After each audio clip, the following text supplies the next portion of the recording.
Welcome, Caroline, to the Dating Intentionally podcast. How are you? Oh, I'm so good. And I'm so looking forward to this because you and I had such a great chat when I interviewed you. And I mean, it was just like flowed. So it's fascinating what you doing and you're helping so many people. So I'm thrilled to be with you. Well, thank you. I can say the same for you. I loved reading your new book, Help in a Hurry, and we are going to get into it. But the first question I ask to all my guests is, what are you being intentional about right now, or what do you want to be intentional about? We are busy with quite a lot of new changes in our business. So we're very intentionally changing.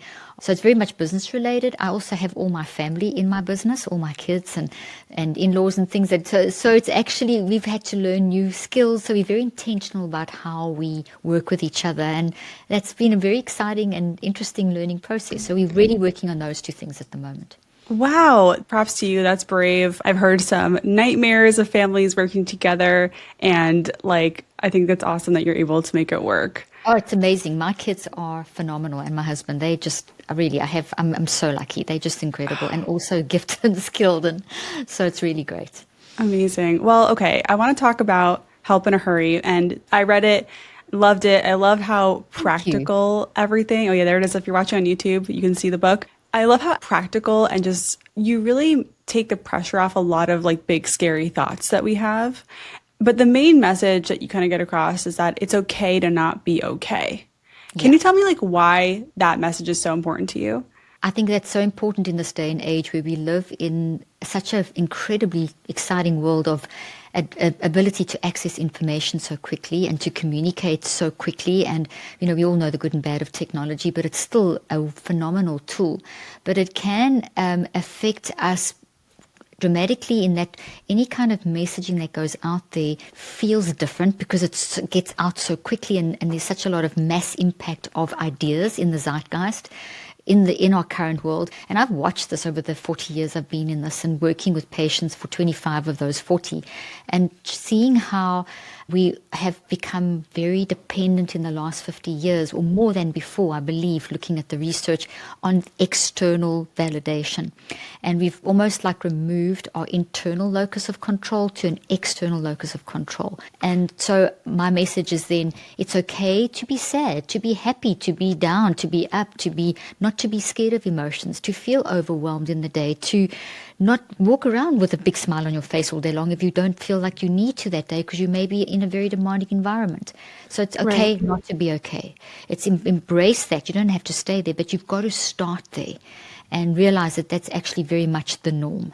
You're so right. Like as you were talking, I was like thinking about my experience on social media, even off social media in certain social groups where it can really feel like everyone's doing amazing and everyone has like the perfect morning routine or the perfect workout routine and or the supplement routine or whatever it is they're doing. And it's like, Yeah. oh, or the skincare. It's like everything is working really well for everyone else, and it's like, and you kind of think like, well, why isn't that working for me? Oh, I don't have that dialed in. I must be behind. I'm not doing as well as them. And comparison is really tough, and I think that's kind of what you're getting at is like Yeah. we're walking around comparing ourselves to everyone else, feeling like we're supposed to be happier than we are or more okay than we are. Exactly, exactly. And one of the chapters of the book, I actually show the research that if we pursue that kind of being okay with not being okay, I strive after happiness and joy and all these external things, because there's a lot more depth to us, you'll get more depressed. That's what the research shows. Your depression will increase because you're going counter to what's normal.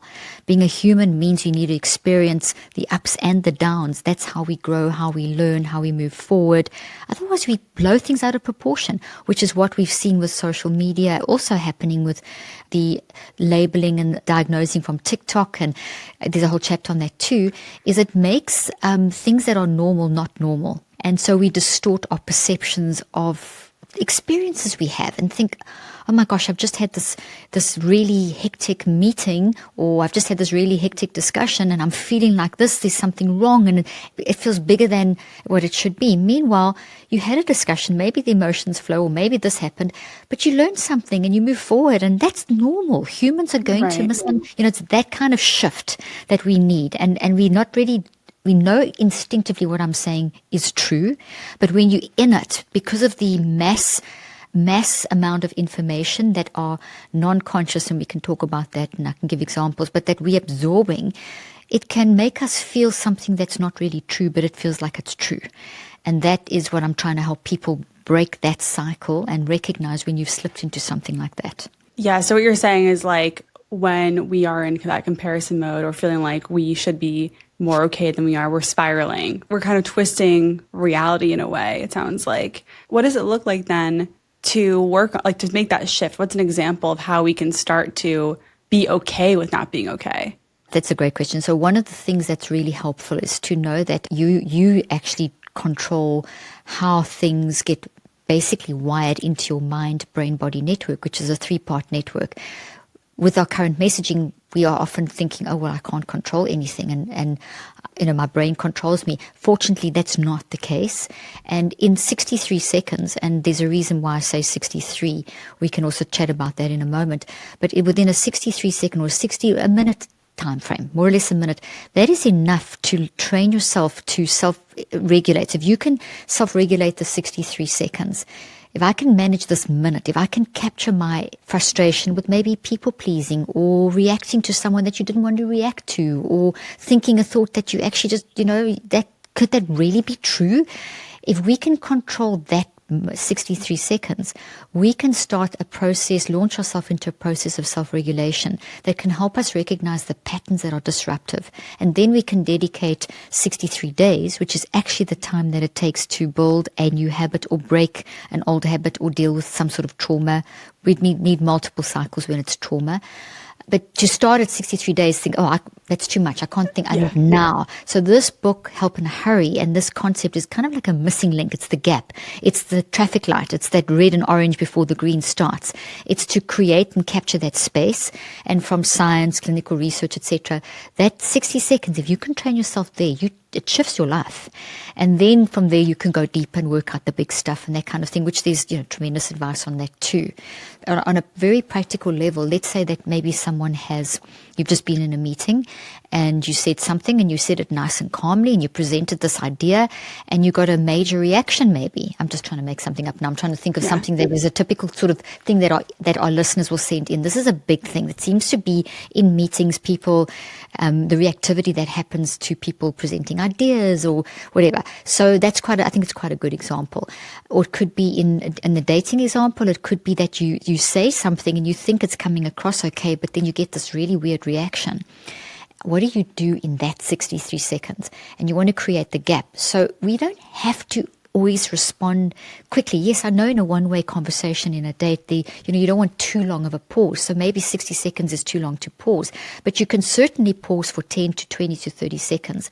So if you feel that reactivity, and there's 4 things that we feel in that moment. And the first thing is our emotions. There's 4 signals that come up. First, there's emotions that hits you in the face, and you'll feel probably irritation or frustration, or how could they say that? Then you'll feel that in your body. So maybe your shoulders tense, your face goes red, whatever. That's the second. That's behavior. That's bodily sensation signal. Then we have a behavioral. And the behavior is very often when we trigger it like that, we're going to say something maybe stupid that makes us embarrassed in that date. And, you kind of say, oh, why did I say that? Or you say something in the meeting, the business meeting that, you just reacted and wish you didn't get so mad, or the tone of voice or whatever. So it's the behavioral. And then it's the perspective. What's your perspective in that moment? And it could be something like, generally they're very assumptive perspectives. When we trigger it, we'll assume that they're mad at me, or they're blaming me, or they're criticizing me. Meanwhile, we don't really know that, because you don't know that person. You only know yourself. You're an expert on yourself, not the other person sitting opposite you in the date or sitting opposite you in the meeting. You're an expert on yourself. So it's kind of like educating ourselves. It's kind of like proactively. Don't wait until you're in the crisis to get help in a hurry. It is help in a hurry works when I know what to do in that moment. So it's understanding if these are the 4 signals. In a few seconds, I can become aware of all 4, because I'm saying them separately, but we will experience them as one kind of moment.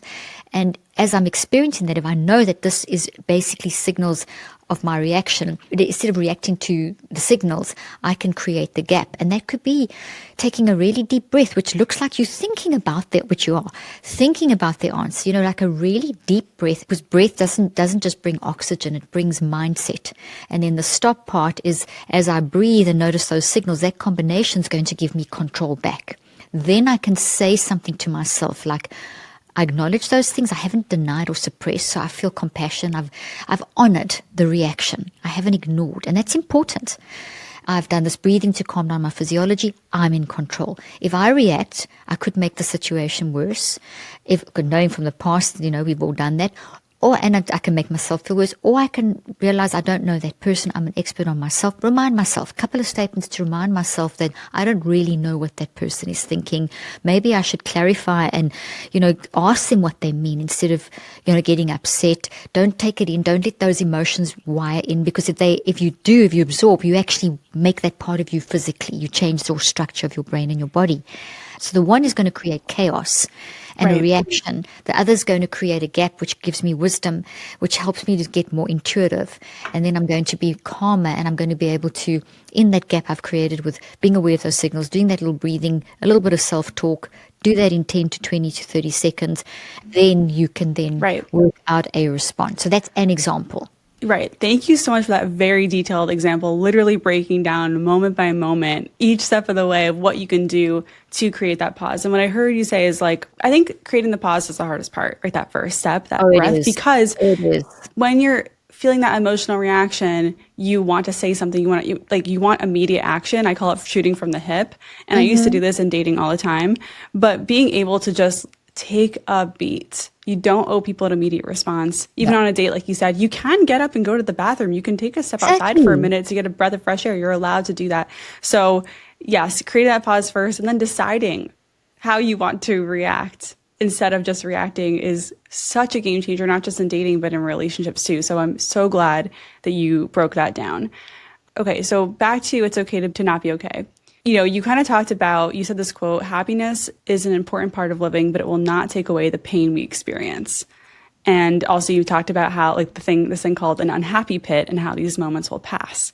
And I love these two quotes in this chapter because it reminds us that in dating, you're going to have ups and downs. And it's like we get into this doom and gloom of, oh, this date was so horrible. I don't think I ever want to date again. Can you talk us a little bit through that moment and how accepting that we're not supposed to be happy all the time can help us? Absolutely. So it comes back to the zeitgeist that we're in, which is, and it's kind of a 50-year-old kind of paradigm that we have, that people think they need to think. So, and it's this whole trying to be happy all the time, or everything's got to work. It's more important to have tried and failed, that old cliche, than not to have tried at all. But we know that, but we are in an environment and a life, a zeitgeist is the best word, where that is we're hearing that as a message that, oh, I'm supposed to have everything perfect. I prepared for this date. Why has this failed again? One is they're supposed to act this way also. They're supposed to ask me questions. They're supposed to pay the bill, whatever it is. Fantastic. So there's these assumptions that we make, yet they coming in with their assumptions that literally is a network that's wired into the mind, brain, body network. So you go into this dating with all this detail, if you think of it, I've got a tree over here. I'm holding up a tree for the listeners, and it's like a little on YouTube. This is you got to watch on YouTube, guys. Yeah, this is a little tree. Now, this tree represents a thought, and this thought is one part of our network. This is kind of what that assumption that they should pay the bill, they should ask more questions, they should be more compassionate, whatever it is that you're dating, past experience, what you've read, etc. It's all in this tree. Now, some of it may not always look so green and healthy. I have another one, which is like this wiry looking toxic one. It's like a twisted root. That's what it looks like. Exactly. Yeah. So it's actually got all parts, branches and trunk and root, but it's really twisted. It's made of metal, so it's kind of ugly. One's green and pretty, one's all wiry. Now, what they represent is the way we build a reaction into our brain, and the way our existing memories are either in a more healthy version or in a more toxic version. And generally, we're going to come into a date with both. And depending on the success of the previous X amount of dates, we're going to have maybe the the toxic one kind of pops up more, and that's filled with, oh, they didn't ask this, or they looked like that, or they said this, or they didn't pay, or they, that's a toxic experience. It doesn't necessarily mean this is a different person. It's not that person. But, we know that logically. But if we have spent time in previous dates having a bad date, for example, this thought tree, which is in your brain, and then I'm going to tell you something in a moment, but let me finish this thought. This thought tree, if it's had attention, whatever you think about the most grows. So it's like watering a plant. So this thing's got a lot of energy. So in that date, if we've had a series of bad dates, it kind of collapses into one, and they'll say something that'll trigger this, and then this comes up, and that now dominates, and then the good stuff kind of just, fades and gets sort of smaller, and that influences the rest of the date or the conversation, and then we can't even hear what they're saying. I mean, this happens in arguments, in relationships. This is what triggers. It's not even really what the person's trying to say, but this is what dominates the conversation. So you're seeing everything. Look, you can't see me now. I'm actually looking through this tree. You're seeing everything. For those of you that are listening, I'm looking through. So I've created this barrier. I can't see you. I can only see what I think you're saying. And this is now the reality of what, and I'm paying attention. So this is stronger. This is dominating. So I can, in 60 seconds, I can say, oh, this is creating these signals in me. Is this the truth? This is a new date. And I can start drawing on resilience, which is another network. That's this massive green tree. We have endless resilience. And a resilience network is all the wisdom and the capacity to cope with an ongoing situation. We've got all of those in us. Sometimes they just haven't been used for a while, or they're dormant, or whatever. We can draw on those, and we can stand back. So all my techniques in Help in a Hurry are techniques that help you to, when you're faced with these two the toxic and the healthy, and you start looking through, you can actually find a technique that works for you in whatever it is. Maybe it's regret, maybe it's what you want to punch that person in the face, maybe it's whatever. There's different ways we look at things and windows that we view it through. You can then catch that in the 63 seconds, and you can then get a balance between the toxic and the healthy tree, and you can draw on the wisdom, and the wisdom then overrides these two, and it's almost like you've got a third thing. So now those of you that are watching, you can see my head and you can see two trees. For those of you that aren't watching, my head is between the two trees. Okay, so my head now is the wisdom, and there's the toxic thought and there's the healthy thought. And I have the ability in the 63 seconds to analyze, hey, you know what, that could be, and there's valid, the toxic stuff valid, but this is also potentially this. And that is my resilience, wisdom, intuition, insight coming through. And I can choose to, then that can get balanced, and I can say the right thing. I love a visual. And I also want to highlight something you said that I think is so, so, so important, which is that when the toxic, the twisted root thoughts, the ugly thoughts are taking over, it really becomes this filter on your dates where you are filtering your current experience, the one you're present in now, through past negative experiences. And that's going to really affect your dating experience. You're not going to be able to see really clearly or neutrally what's going on. You're not going to be able to read the situation as well. It's going to come from a place of like all your negative experiences showing up with you on the date, being like, look at the way they do that. When they said that, that was weird. Like, that's not helpful, Exactly, because that goes back to you're only an expert on yourself. You're not an expert on anyone else. And, when we're in a vulnerable situation like a date, we tend to think we are experts. It's one of the key things why people argue, and one of the key things why people misread each other is because we make assumptions that person said that and they meant that. How do you know? Until you ask.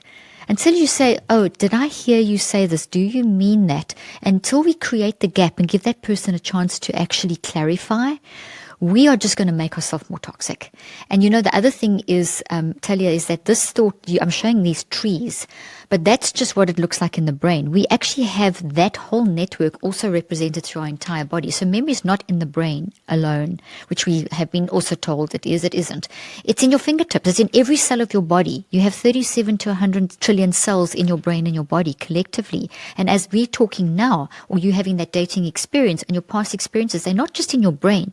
They're throughout your entire body, which is why your whole body reacts, which is why I spoke about the four signals, one being bodily sensation. And that's it's two places.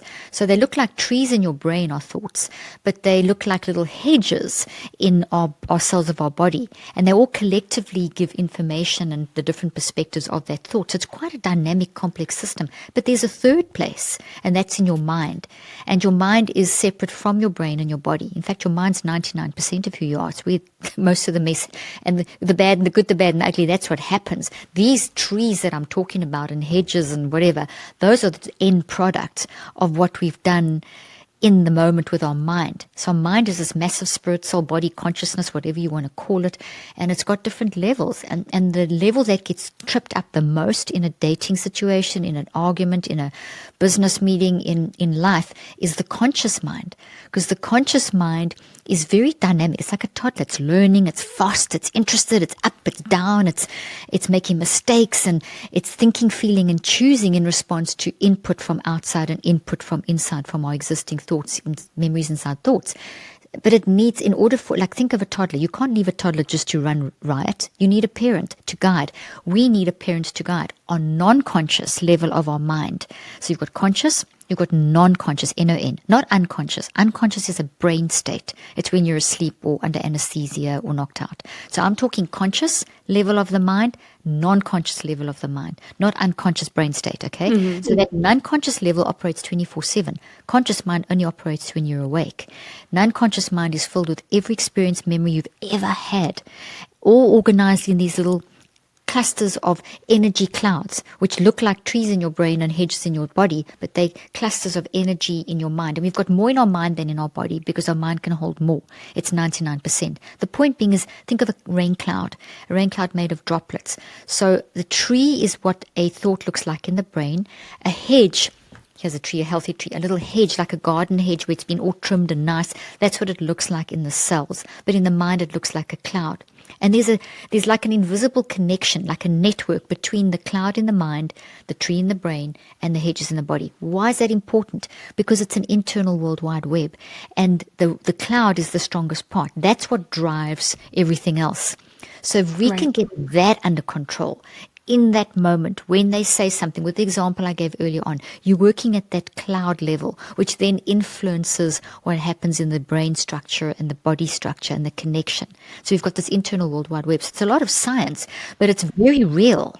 Right. I mean, we just had, I don't know if you know, Britt Frank on. We talked a lot about the mind and different selves, parts work type of thing, and that kind of resonates. It's very, it sounds very like layered with that.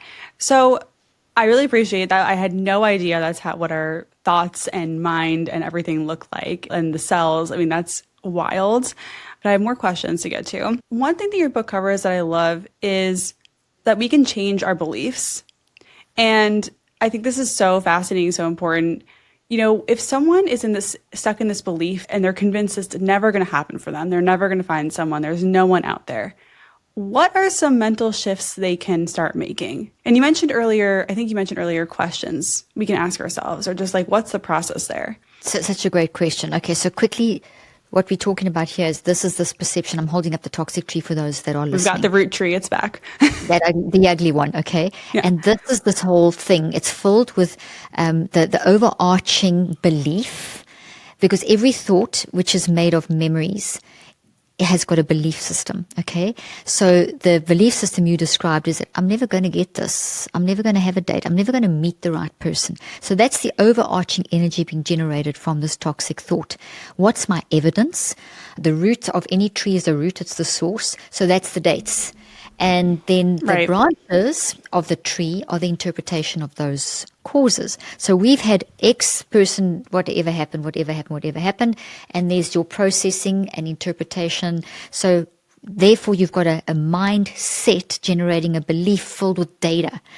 So every bit of the root, which is the date and the detail, is the memory. So that's root memories, and then there's interpretation memories, and those memories make up the thought, which generate a belief system. Now, I know that's a lot, but think of a thought being the experience, the date, the date. And that new date is a new thought building, but it is going to be led by whatever is dominating in terms of your dating experience. So in the case that you've described, we actually have kind of bad experiences dominating in this particular situation. So the first step is to understand what I've just said, is that this is This is what's been created from your experiences, and we're not invalidating. It's valid. You had experiences, and it's important you honor. But the experiences you've had have created a disruptive pattern in you've got rain clouds and toxic trees and toxic hedges versus healthy ones. Now, I'm not saying take the data away. You can't just whatever happens, happens. It's never going to go. But you can change what this toxicity looks like. And that's really what we want to do. Is we want to take that experience and recognize bad stuff happens. Bad dates happen. They made me feel like this. So you become questions. You become very curious. You go and you face this thought and you say, okay, let me see. Let's look at this. I feel this. I'm feeling this in my body. This is my behaviors in relationships. So I feel that I'm never going to, I just feel anxious about dating.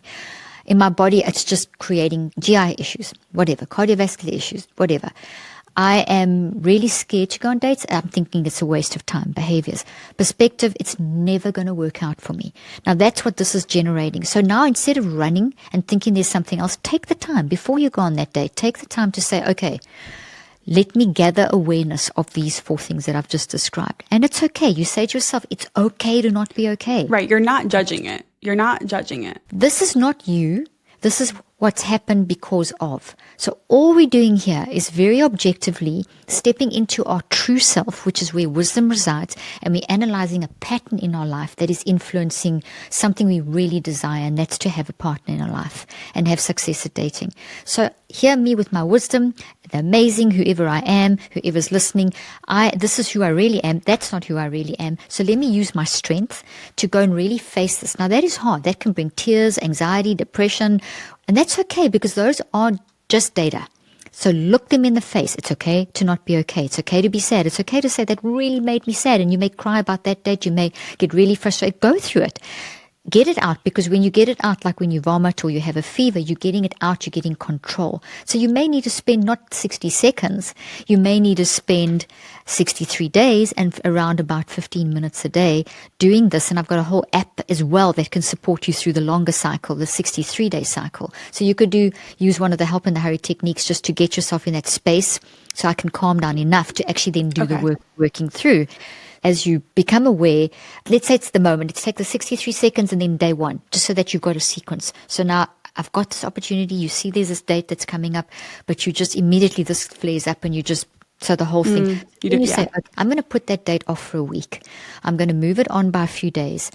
And before I even say that, I'm going to just do that sip breathing, or I'm going to visualize that self-criticism as an ant on a stage, which is very, very powerful. You take, I can't do this, I'm useless, I'm this, I'm that, or whatever, I'll never get it. You can just take that whole thing, that whole tree, and just see this is an ant on a stage. I'm opening the curtain. What are you telling me? I'm closing the curtain because I don't need that. But thanks for telling me. Now, the minute that they've told you, it's like the vomiting or the fever. It's out. It's not suppressed, and it's an ant on the stage. You've closed the curtain. You've heard it all. The ant is gone. It's there, but you're in control. You took the lead, and that brings this network in neuroscientifically. It weakens the network, the trees, the hedges, and the cloud. Now you can then step in and say, okay, I'm going to deconstruct this and reconstruct. I can't change what happened to those dates, but I can change what they look like, and therefore I can change how it plays out into future dates. Very key statement that I've just said. If I am okay with not being okay, I look at this thing full on in the face, I take the time, the 60 seconds to calm down, whatever, and I make a decision to actually work through this pattern. I can't change what's happened with those dates, but I can deconstruct, reconstruct, learn what not to do, learn what's good, grow forward, and I can change how that plays out into my future dates. But that's not going to happen. I've got a big network that's stabilized. I have to destabilize that network, and I have to deconstruct and reconstruct it. And that's a process you do daily. It takes about 15 minutes a day. It sounds terrible to do it over 63 days, but each day you're going to improve. I mean, I think 63 days sounds very doable. I think everything you're talking about sounds doable. I love the way you are talking about this, because changing your belief sounds really vague. It's like, so I just think about it? Do I just sit there and be like, okay, I've changed my belief? Like, no, it's actually a lot deeper, and it does take a lot longer. And I'm trying to think, like, have I changed my beliefs on anything? Like, obviously I have. I can't think of anything right now. But I know in my dating journey, I definitely had to shift a lot of things in my mind to make it work, going from a very long-term relationship to single was definitely a mindfuck in a lot of ways. And I had to start shifting those beliefs, and did take a while to do that. Yeah, and you're hitting a nerve that is so relevant, because we as humans, we all know this is not something new, but we want connection. We want that Right. intimacy. We want that special, and we built for that. We love it. Not everyone wants it, but the majority of humans do want that connection. We all need, but I mean that individual, intimate one. So the fact that people are even listening to this podcast, which you've got so many people that do, shows how important this is for us to realize that these thoughts are real things. They come from experiences, and they feel so real because of those four signals, the emotions, the behaviors, how my body feels. But if we can see, hey, that's 1%, that's not the 99. The 99, I have that in me. That's my power. That's my superpower. Those thoughts are not the reality. They just have a because of behind them, a huge because of, even though they feel like that's me. It's not you, because everything about you as a human is built for love.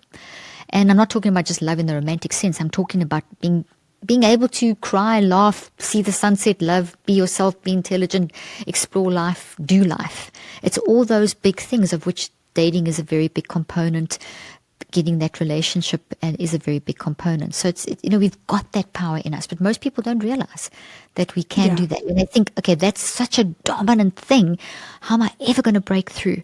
So to summarize that, what I want to stress with the belief, this thought pattern, I'm holding up the wiry tree for the listeners, this thought pattern is filled with thousands of details. And those details come from the root, which is the actual dating experiences, and the interpretation of the branches, how you interpret in your life and how it's affected how you're showing up. That's not the truth. That's just data that needs to be deconstructed and reconstructed. That's not who you are. And that's really important that you separate you. And that's where the podcast you mentioned, that I can't remember the name of the person. Brett Frank. Okay, so Brett Frank. So that generates these branches at the top of the tree generates the different parts, because you're trying to resolve this. So we create these personas as compensation, but we will always compensate, and we'll lose authenticity and we'll lose identity until we've actually looked at all of those and seen those as evidence that I need to do the work, if that makes sense. Yes. No, it makes total sense. This is a burning question, because you share so many different strategies to give yourself the help, really. That's what Help in a Hurry is about. One of them that I found was a reoccurring theme in your book was talking to yourself like a friend, showing up for yourself like a friend. So my burning question is, why is it better to talk to yourself like a friend than relying on your actual friends and people in your life for kind of going through these problems that you mentioned in the book? Brilliant question and tremendous insight, and I'm so glad you brought that up. Okay, so everything that I teach comes from, and write about and whatever, comes from clinical and research experience of 40 years. So I want to stress that, because there's a lot of self-help out there, and a lot of it's excellent.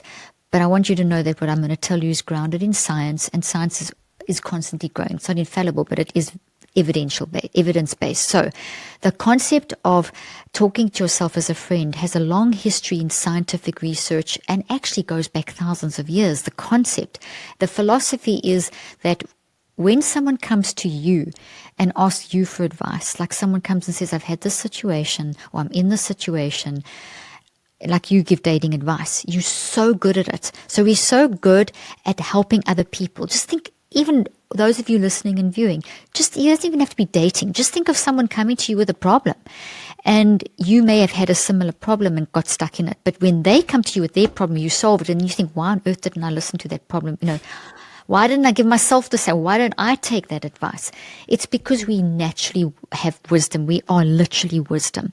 But our conscious mind blocks that when we get stuck in it. The conscious mind needs to access that wisdom. So we've got to learn to listen. That's why the 63 seconds teaches you how to take the gap to pause and listen. And then that immediately taps in to this non-conscious part of us, which is that energy level. It's nothing woo-woo. It's very scientific. It activates neurons scientifically. It activates these neurons and all that stuff. Okay, so when we talk to ourselves like a friend, what we're doing is we're putting ourselves in a position where we're listening to ourselves and we're giving ourselves advice. So we enable ourselves to go beyond the toddler and listen to the parent.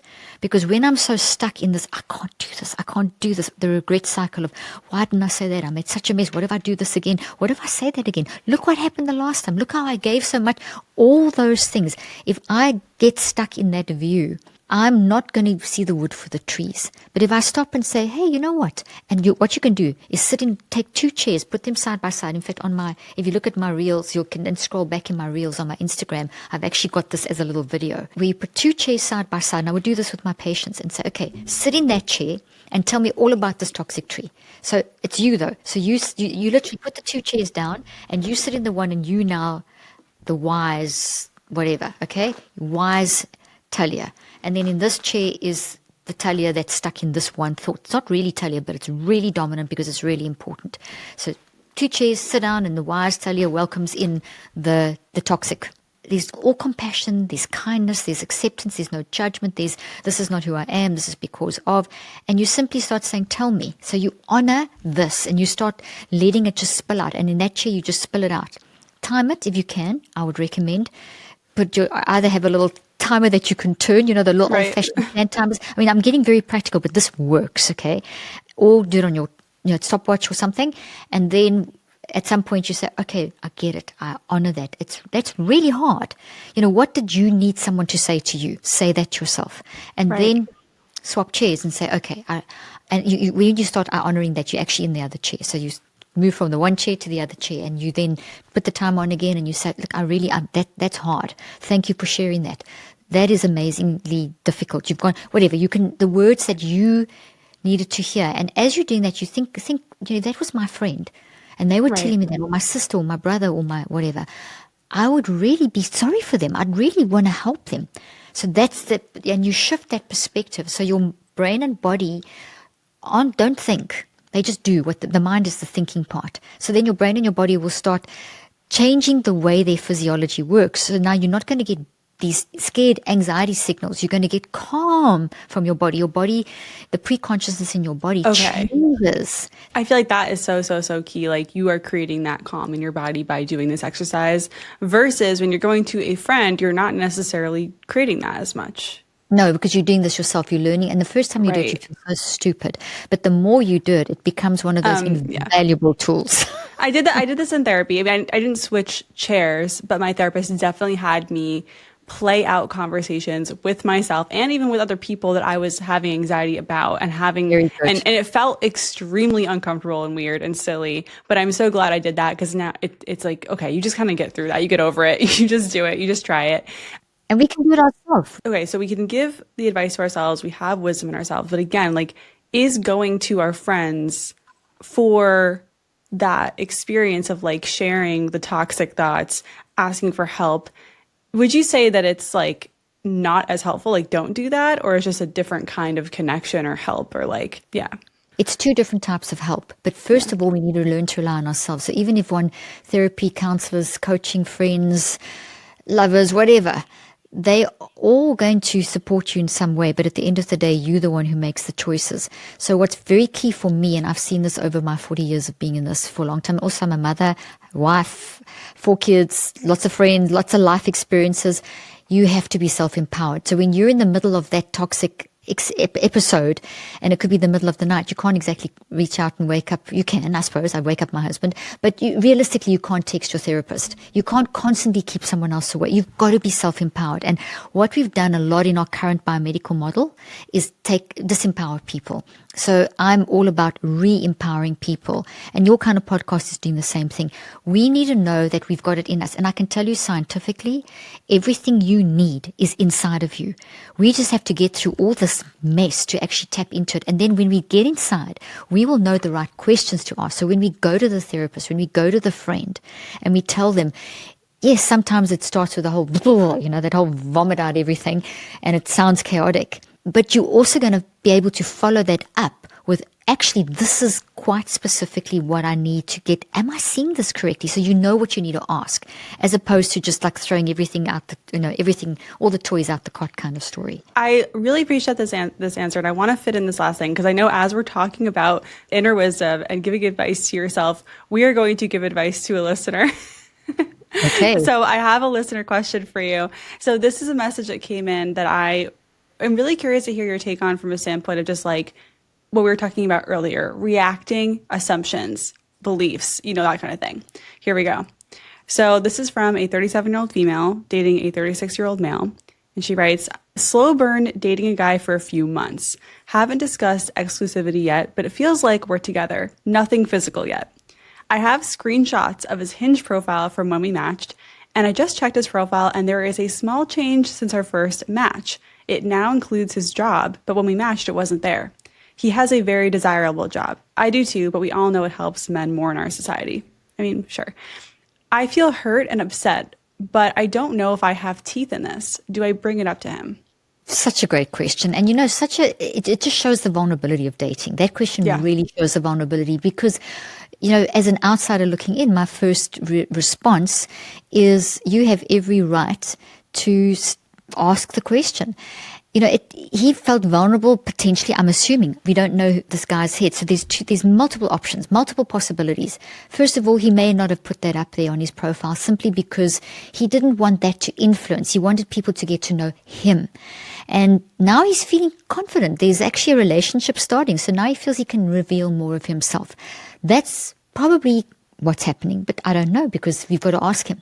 So it could be that he has another reason or 10 other reasons that we can't even guess. So the only way you're going to get through this is by being honest and asking. So it's a situation, hey, I noticed that. That's really cool. I love what you do.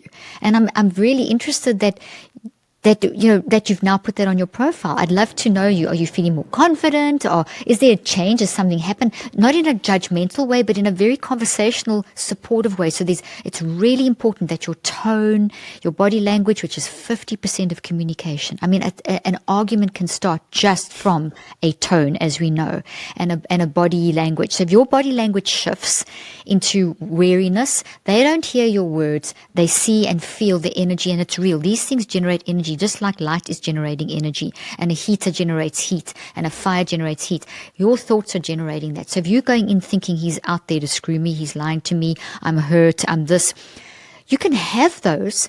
But the way that you want those to come through is you want to make sure that you pre-process it. So I'm saying a lot. Pre-process. Look at that, pre-process, acknowledge it. You do feel a bit hurt about that. That's okay. It's okay to not be okay. Honor that feeling. Where could it be coming from? You feel like you should have been honest from the beginning. Get that all out. Do it in advance. That will then influence how you change your thought. I'm going to hold up the healthy tree because now maybe a bit of the toxic's creeping in. So now we want to just change that because maybe you go in with a completely toxic thought pattern, clouds and the pages and all that stuff. So now we want to do it before, get ourselves ready before. You can do that pretty quickly. You can use one of the techniques from Help in a Hurry. Then you go in with a mindset that is filled with possibilities. The minute I change the way I move from hurt to honoring my hurt to looking at possibilities, the minute I do that, I change the nature of the energy that's being generated in that moment. I'm going to walk in there still relaxed. They're going to sense everything's still okay. You're going to be as open. Good as it was. You're going to be open. They're not reading tension in your body. They're not feeling something's off. It's okay. And then in the process of the conversation, hey, I noticed. I'm just interested to know why that you put that, careful, that tone of my voice was wrong. I'm just really interested. Keep it very neutral. Generate conversation, and it may be something as wonderful as, hey, I feel so confident now that I feel I can share that or whatever. I love your answer. I love the advice of first process before shooting from the hip, like I said earlier. Process it, be open to the different possibilities, and then come in with the neutral curiosity so that you're giving the other person an opportunity to meet you where you're at more versus when you're coming in with more an attack vibe, which I think a lot of us try to do. I would say, another reason to not have this conversation over text. This is a definite in-person conversation. I mean, what I interpreted from this is that this woman already knew what this guy did for a living by the time they were dating, but the fact that he's adding it shows that he's still on the apps looking for potential dates. And that is making her feel insecure about their connection, but they didn't decide they're being exclusive, so that he's not really doing anything wrong. No. She just wants the exclusivity. So I think taking your advice, this could lead to a conversation about the status of the relationship. Yes, and exactly. it'll be very clarifying, which I think if you're feeling like it's time, for a few months, it's time. Yeah, it's time to have that conversation for sure. And if you don't, it's going to be hidden. It's going to affect every date coming up. Just the fact that you're looking at that in the way that potentially this could be, is he still looking around? And so it shows that, are you on the same page? And you see, there's so many possibilities. There's so many, it could be confidence, it could be, is still looking around. And if he is, You need to know that so that Yeah. you don't, that you don't put all your energy into this and then get terribly hurt and then build a whole toxic pattern. Rather be hurt now, do the crying, and then, move on if necessary, whatever. But it's that, yeah, work it out first, and then that allows you, what I'm trying to stress is the preparation, being proactive and honoring your feelings, getting to the root core, finding where this trigger is from, getting to that root, the deconstruction, reconstruction process. You are then going to be better prepared to handle. You're going to have a possibilities mindset, which will then lead to a conversation that will be very healthy, whatever it ends at. Amazing. Caroline, this has been so insightful. I learned so much from you. Where can we find more of you? Well, I'm on Dr. Caroline Leaf takes you to all my social media handles. I'm on all the platforms, and drleaf.com is my website. I have a podcast called The Dr. Leaf Show, which you are on. And then the book's available wherever books are sold. Yeah, Help in a Hurry. I will link it in the show notes. Once again, thank you so much. My pleasure. Thank you. Your questions were great. I love them.